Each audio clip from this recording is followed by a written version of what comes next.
Hey, yeah, it's me, the great outdoors, just off the shore, and it's a beautiful day. It's actually quite mild, but yeah, still it's winter. It's January, and we're under lockdown. So yeah, there's always that. Yeah, there's always the lockdown, which yeah, that fucks us up. The age of the universe is a known quantity. It is not something that we are guessing.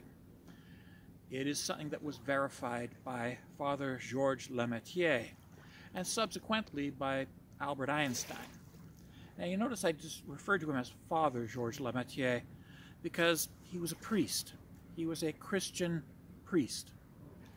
This is not a man who was an atheist. This is a Christian priest who worked out that the universe was 15 billion years old, approximately.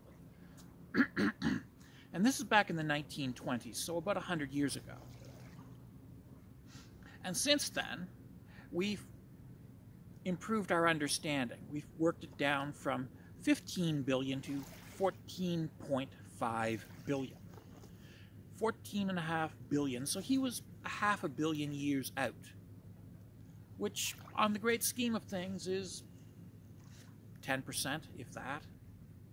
Less than 10% wrong on something that he didn't have the technology to actually get a better estimate. And this is based on his working with the research of other scientific minds who also studied the issue, studied the question, did the math, and came to the conclusions that the Earth is ancient.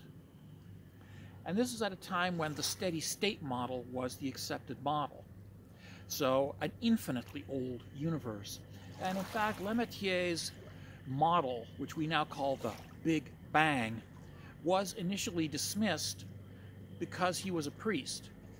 And because scientists like Albert Einstein and George Rutherford mistakenly believed that he was trying to shoehorn his God into the science.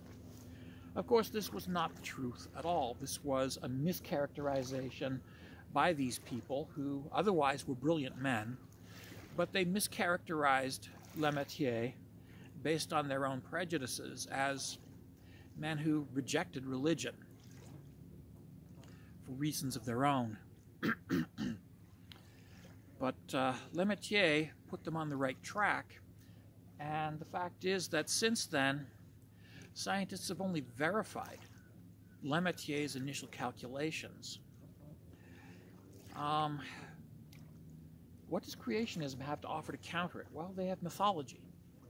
Creationists have mythology, while cosmologists have hard science. Physicists have hard science. Geologists have hard science. Paleontologists have hard science. Biologists have hard science.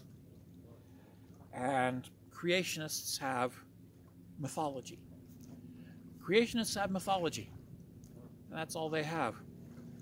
And so, of course, their answers are going to be wrong, because their answers are mythology.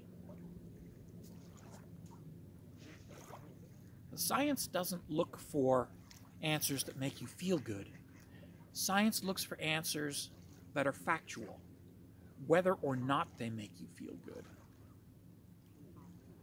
Religion looks for answers that feel good, and that's all that matters, is what makes us feel good about ourselves, what makes us feel special.